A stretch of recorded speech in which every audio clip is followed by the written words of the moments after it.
Alrighty, man, it is Saturday morning and we're gonna get back onto the Goldwing project.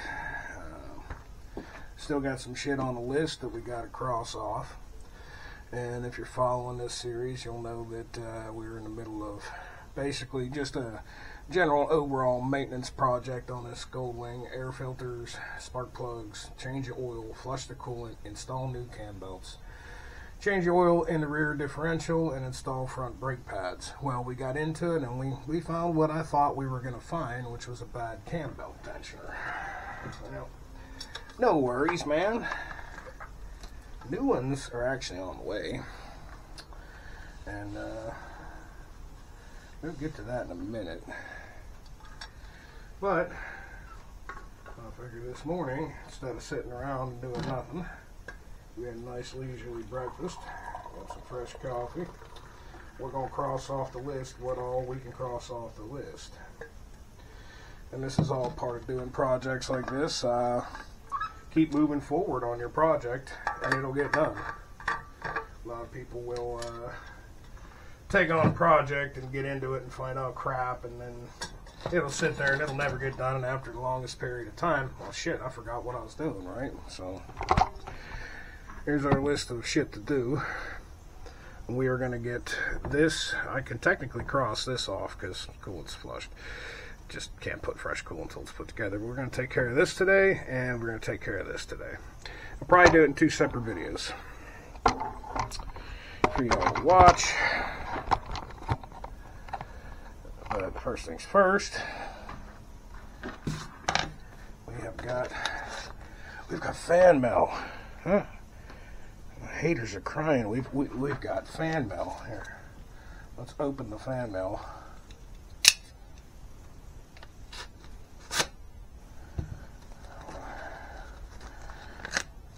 There's something special in here for my haters, and for my haters. Right there. Anyways, let's have a look-see here.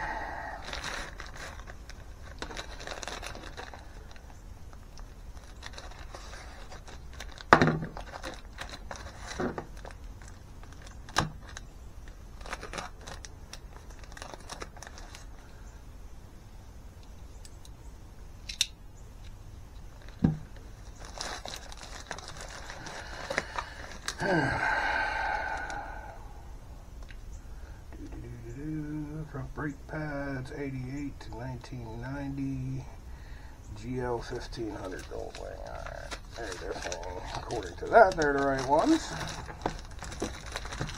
Let's open them up, have a look, see.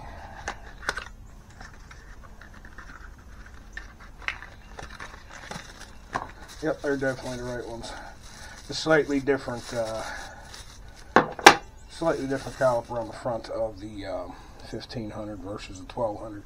I had a set here that I thought would fit, but they're actually for 1200, so I went and ordered some new ones. And cow trick, didn't go crazy.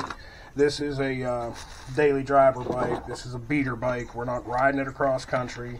I ride this thing to work, and I use it for grocery getting, and basically, you know, when I don't want to ride my shiny bikes, if it's going to rain or something, I'll take this old bike, and it's very convenient.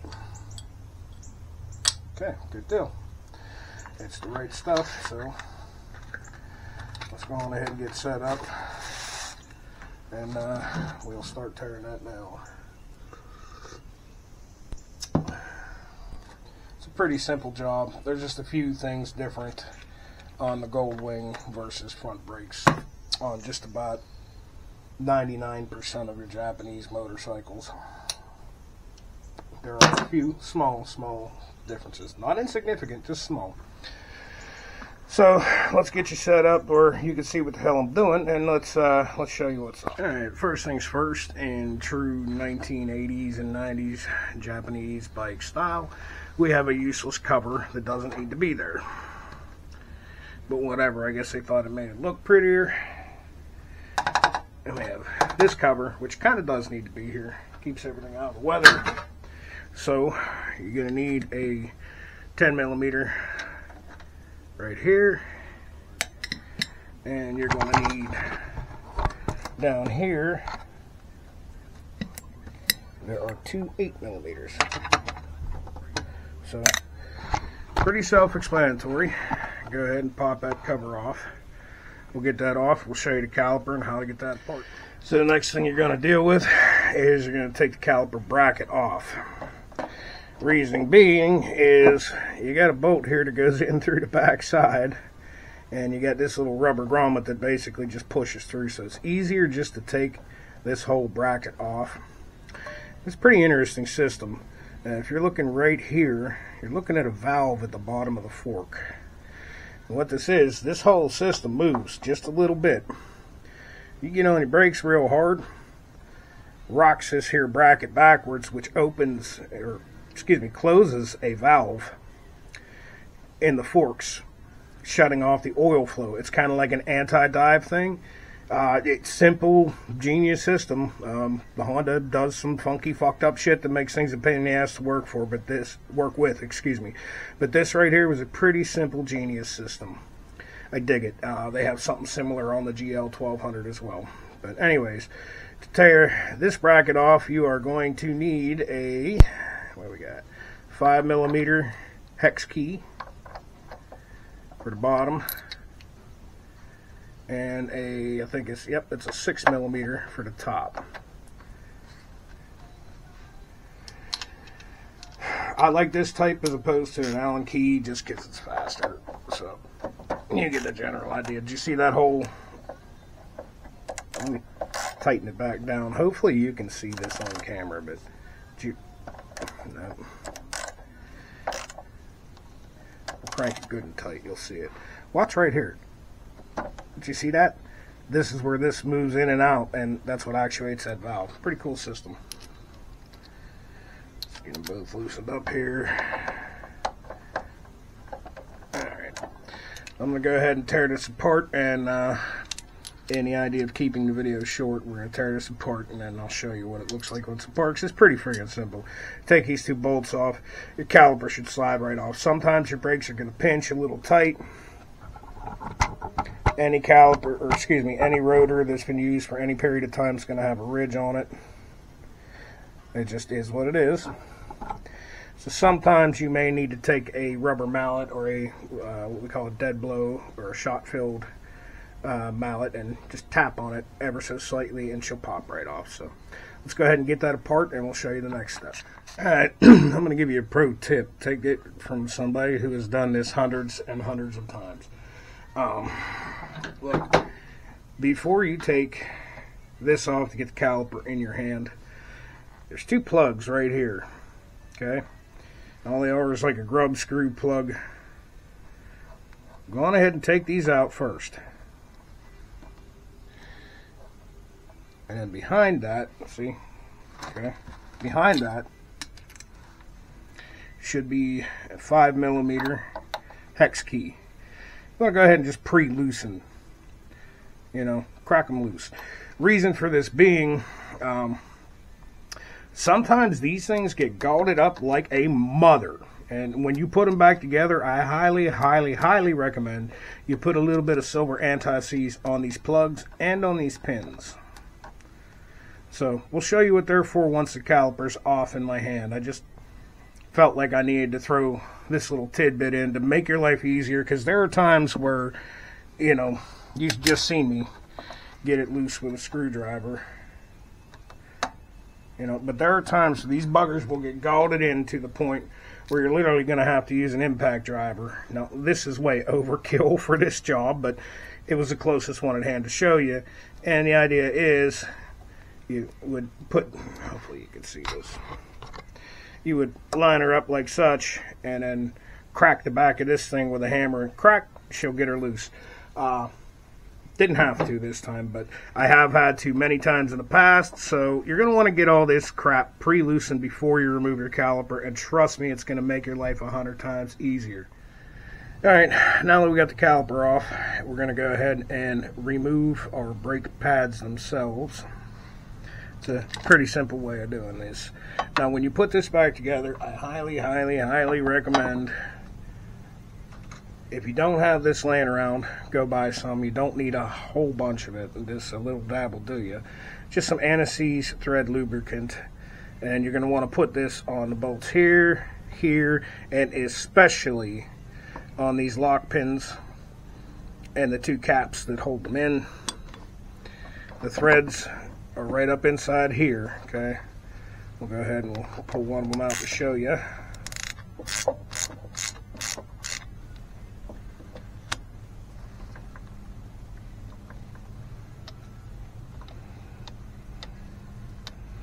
Yeah, see, this one did not have anti-seize.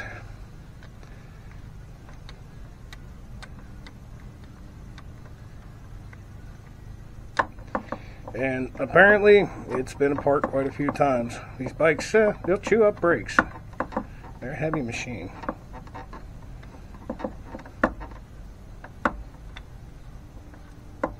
Okay. Now, you get the idea of what's going on here. This is the brand new brake pad, and you know, as you see, boom boom, same size here. So when you pull these pins out, this is what holds this together. Alright, so to change them out, simple enough. Pull your pins, pop these out, compress your piston pots with a small C-clamp, and I'll show you how to do that in just a short moment. And let me go ahead and get this apart and get the actual old brake pads out of here, and we'll show you that. Alright, so prior to actually pushing the calipers back in, you're going to want to remove the top of your brake master cylinder reservoir. There's just 2 Phillips head screws. That's right. Fucking America, huh?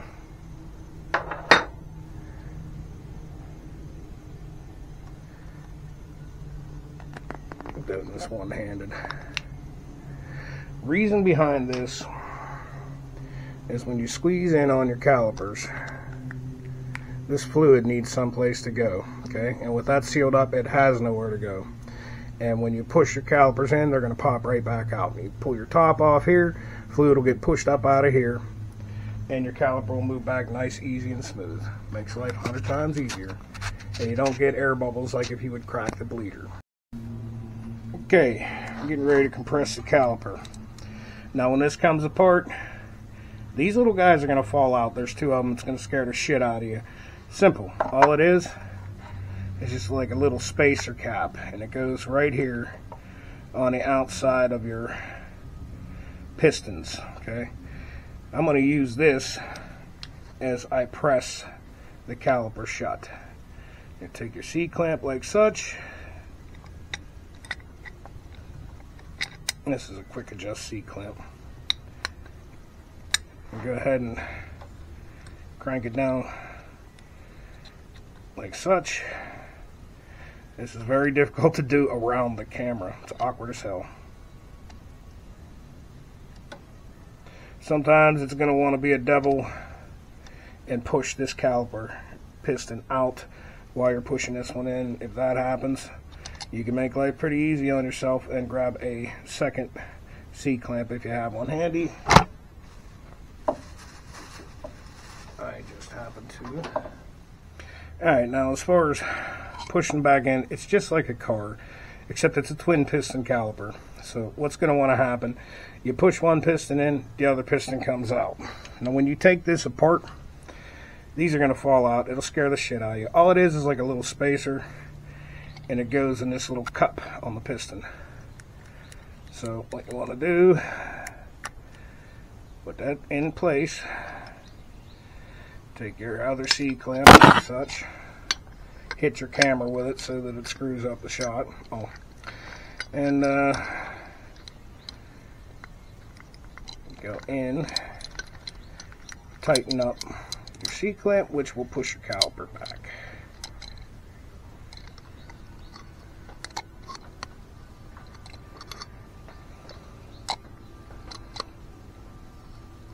Having 2 of these makes your life 100 times easier, trust me. You can also use an old brake pad as like a, you know, flat piece in between here. I prefer to push them back like this so I can see what each one's doing Sometimes one side may be worse than the other. You may have to take these apart and actually clean the pistons. I'm not going to show you how to do that in this video. If you go to my Facebook album, Bike and YouTube Videos by Phoenix Motorsports, you go find that album. I'll show you. It's a long ass video, too long for YouTube, but you can see the full process. It took me about an hour to do it, but you get the general idea. You've pushed these back in. Now you can reinstall your. Quick little pro tip: if this is your first time doing this, you may not know this. Obviously, pins go through the holes in here. Well, look, she don't go through. It's fighting you. There's a little spring underneath here. Hopefully you can see it. If it's fighting you like that, you just take your thumb like such and kind of press down with your thumb and press in with the pin at the same time. Hopefully you can see down inside there, because that spring is going to want to hold these calipers up in the air, or excuse me, hold the brake pads up in the air, and the pin won't go in. Well, if you take your thumb, press, boom, she goes in. And as I had mentioned before, to me, you don't got to do this if you don't want to. To me, this is just, you do this. When you're doing brakes, you do this, okay? You get your silver thread anti-seize compound. Little tiny, that's actually way too much.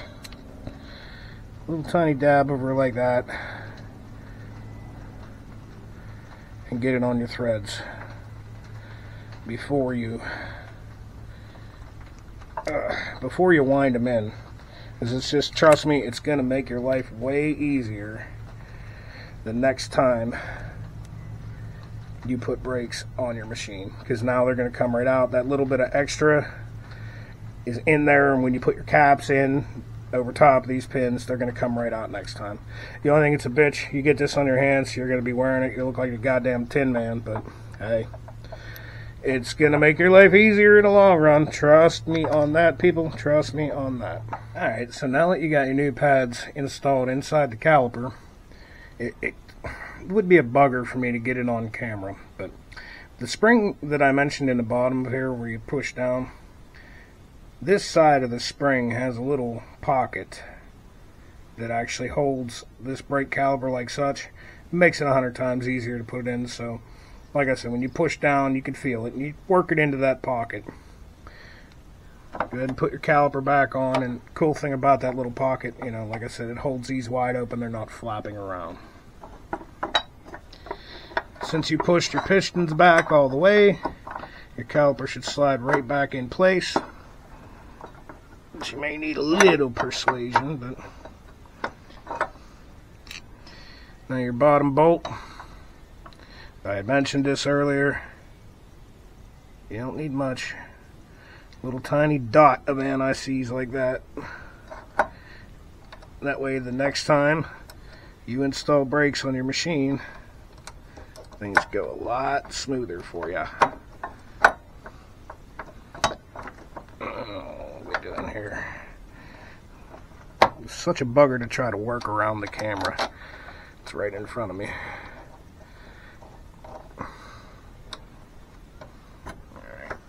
That installed. This is a floating pin, floats back and forth. This can hold you up. There you go. Work that in place.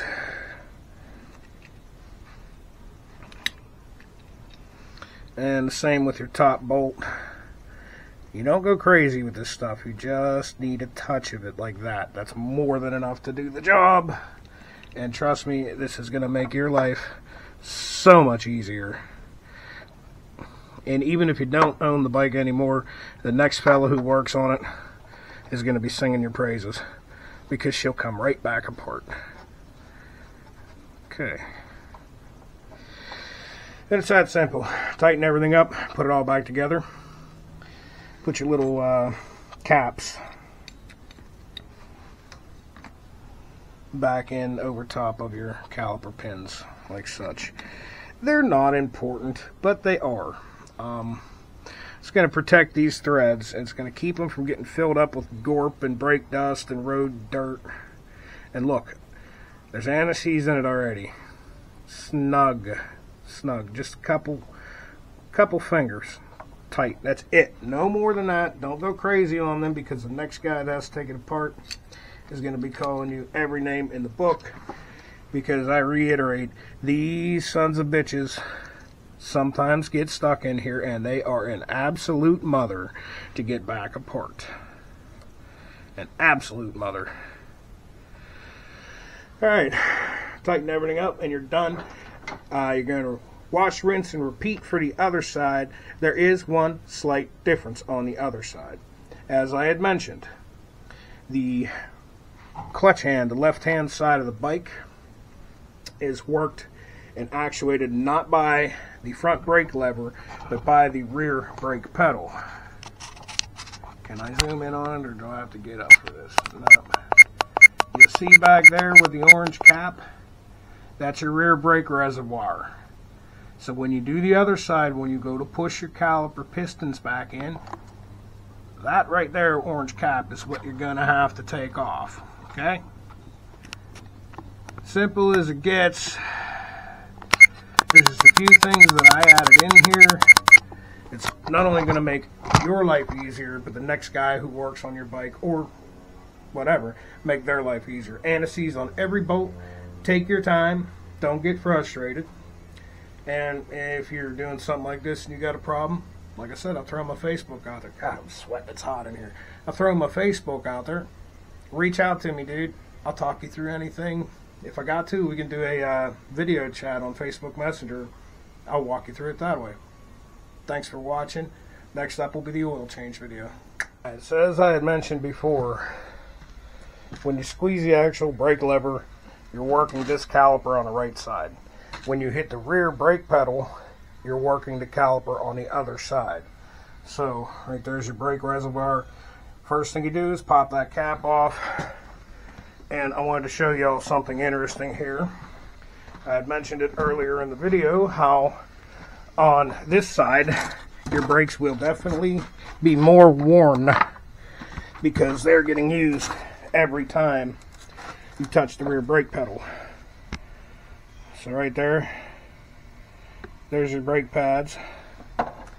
And let's compare it with a new one. Of course, the camera's not on the stand because we are now live. But maybe I can lay it in there so you can see it.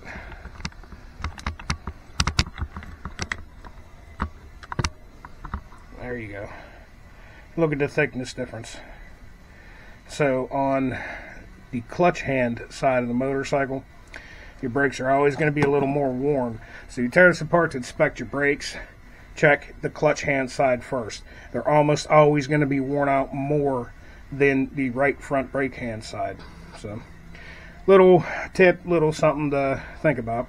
Sorry about the shitty camera work, but we are live right now.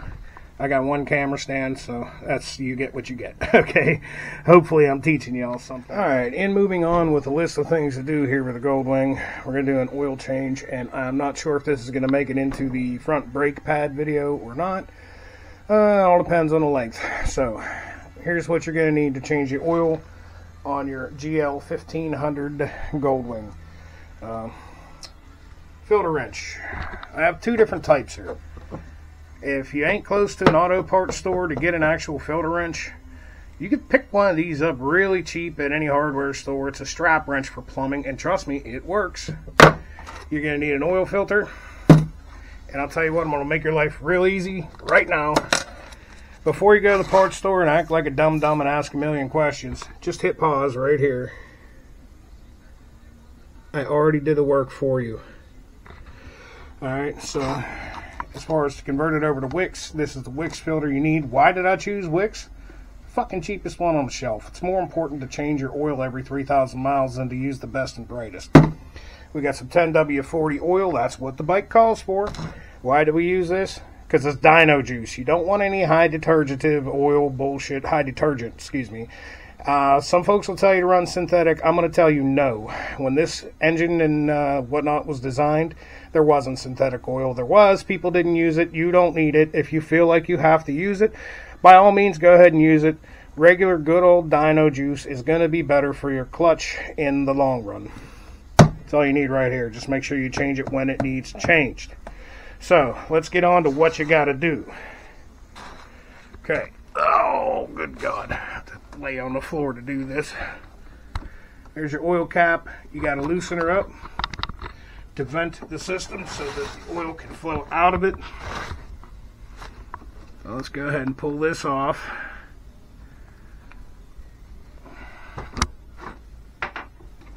You are going to need a 17mm socket or a wrench.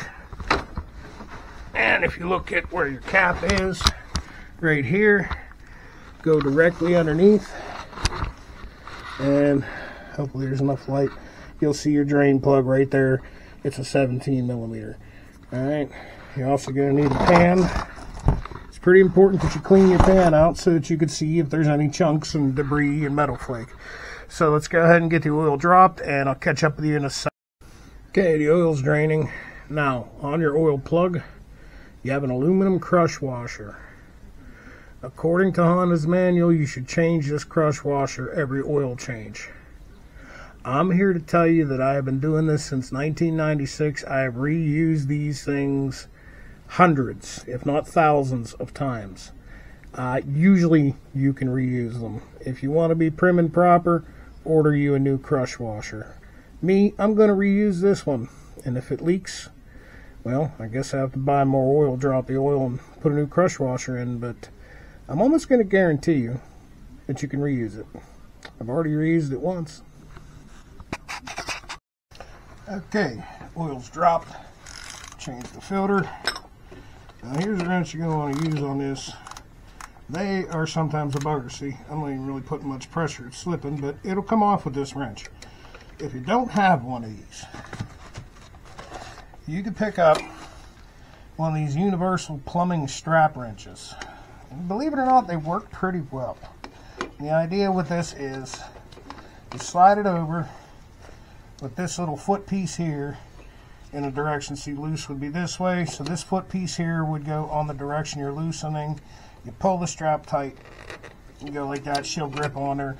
You've got to clean it really well because oil will make it slip, road grip, all that. Since we've got the proper wrench, we'll go ahead and use it.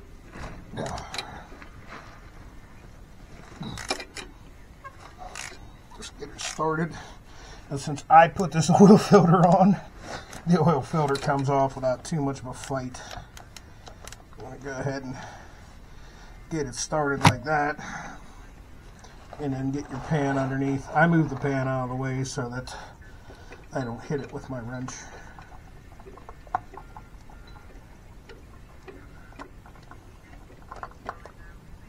And there you go. Pretty important here, before you put your new one on, number one, clean your hand. Get a rag. Don't do this with oil on your hand. Trust me. Now, you've got to oil the seal up. What I generally like to do, I take it, butt it up against the old oil filter, spin it round like that. There you go. Now you just kept your hands clean and you oiled the seal.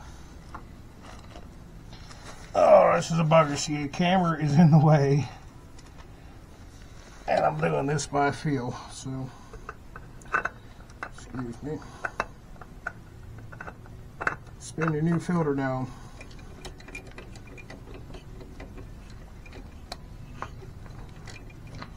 Hand tight, folks. About as tight as you can possibly get it with your hands. Get the pan of oil out of the way. Wipe the excess oil off my hands. Don't be a monkey and put a giant wrench on here and crank this thing evilly tight, because the next guy who changes your oil for you, or you are going to kick yourself in the ass, or the next guy who does it for you is going to kick yourself in the ass because they're not going to be able to get the filter back off. Hand tight like that, that's all you really need. Let's give her one more good crank. So that way when you do put your oil filter wrench on, she spins off without fighting you too hard. Okay, now let's get ready to add some oil. Alright, this should be second nature. I shouldn't have to tell you this, but I'm gonna. Alright. Funnel, we're gonna put oil on the bike take an old shop rag and just give your funnel a good wipe out like that. Make sure there's no debris, dust and dirt in it, because, well, they sit around the shop. They'll get you that way and get you a screwdriver and a rag like that. Jam it up inside there like that.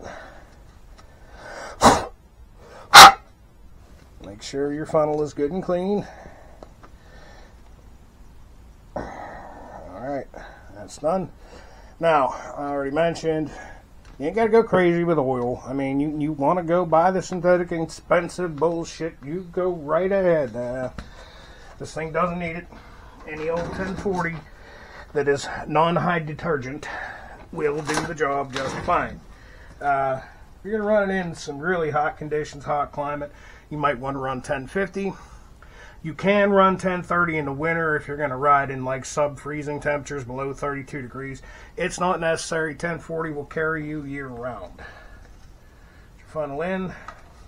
Oil capacity is 3.7 liters or some shit. You convert it over.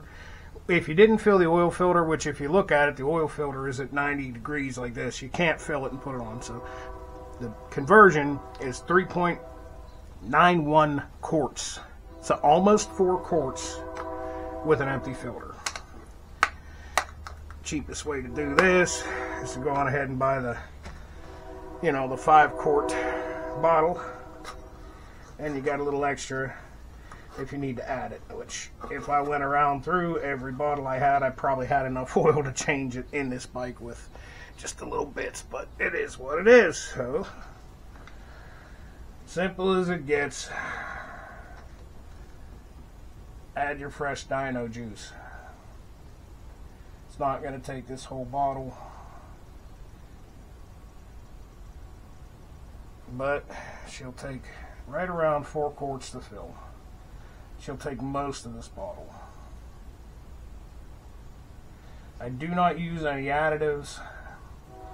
It's a little different on the Harley Davidsons, a little different on the Yamaha, but on the Goldwing, the oil in the engine is also the oil in your clutch. So you get to messing around and putting additives in, you can cause your clutch to slip. It's not needed. Clean, fresh 1040. Keep clean oil in it. Change it every 3,000. And every other oil change, you want to inspect your air filter, because that is where 90% of your dirt and debris is going to get into your oil. Yes, through the air filter. You just suck dirty air in, it'll work its way down into the oil. What do we got in here? We got about 3.5 quarts in. Let's go a little more before we check it.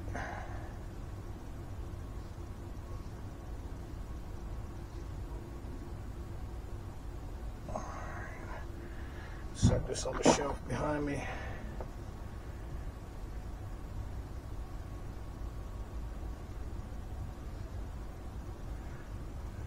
Should take just a shade more before we check and see what we got.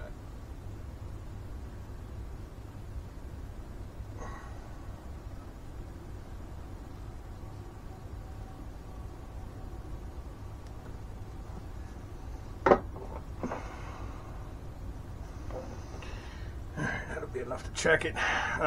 If you didn't know, underneath this panel, when you look at your Goldwing, you have to remove the panel to check the oil. If you own a Goldwing, then you know this, but get you somewhat of a clean rag. Pull this out.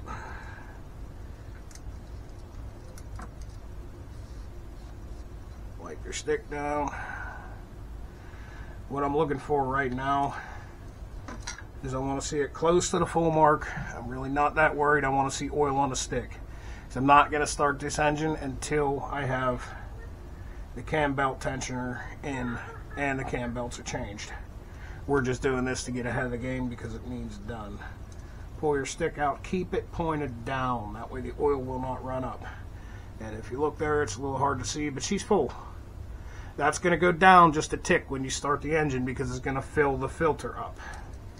So we're going to call that good right now. That's more than enough oil that if it's just a twinge low after I start it, it ain't going to hurt a thing. So we'll call that good. And that is your Saturday project, right? This is your old project bike, which you're bringing around. And keep moving on your project. Keep your feet moving forward. Obviously, we had to wait a few days for parts to come in to do the cam belt change. There's no reason why you couldn't change the front brakes and change the oil today, as the parts to finish the project should be in between Monday and Wednesday. So you'll be looking at the next installment around then. I may not deal with it till Friday or Saturday. It all depends on how my work goes. Alrighty. Now let's get you turned around here. And hopefully you can read that. Guess if I back it up a little. There we go. Now, as you can see, brake pads were done today. Oil change was done today. We can cross off coolant flush because we had to drain the coolant out when we started taking it apart to do the cam belts. So what we got left to do is to check the air filters. That's a project for another day, maybe tomorrow. Plugs, they're going to be done when the cam belt's done. So yeah, we're down to checking the air filters and changing the oil in the rear diff, and I think that is a job for Sunday, as I've had enough for one day. Thanks for watching. I'll catch y'all later.